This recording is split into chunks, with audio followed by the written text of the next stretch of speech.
We're here on the second floor. This is one of the first rooms that visitors will encounter when they ascend the grand staircase or they come in from the elevator. And this was where the Frick family would have breakfast when they resided here.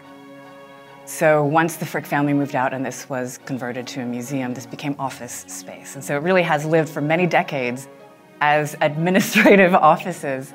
But of course, we are renovating this room to open it for the public for the first time as public gallery space.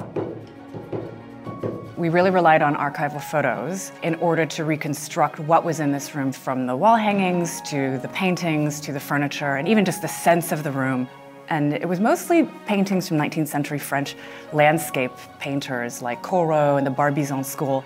It's been suggested that those rural scenes were reminiscent a little bit of the upbringing that Henry Clay Frick had in Western Pennsylvania, and that there was something just, both homey but also placid and very serene. But it's good to understand through the archival photos where exactly those paintings had come from and how they had been used by the Frick family before this became a museum space. So the silk wall fabric have been rewoven from historic archival patterns from 1913.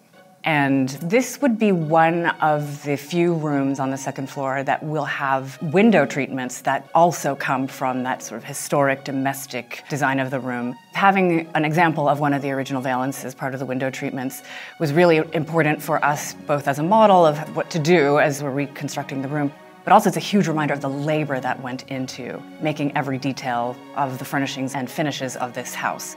So many of these objects were hand-stitched, hours and hours, weeks, months, years of labor by whole teams of artisans and expert craftspeople. Obviously, this is not going to be a place where people can have breakfast anymore, nor will we really want to bring back that function. So even having a table that people can't sit at in the middle of this room was not a priority for us. So instead, there will be a place for people to sit and contemplate the paintings and the objects and the furnishings in the room. But I really hope the focus in this room is about an overall feeling of walking in and getting a sense of life in this house, minus the smell of bacon and eggs, but the idea of walking into a space that was crafted for a particular experience at a particular time of day for a small, very privileged family.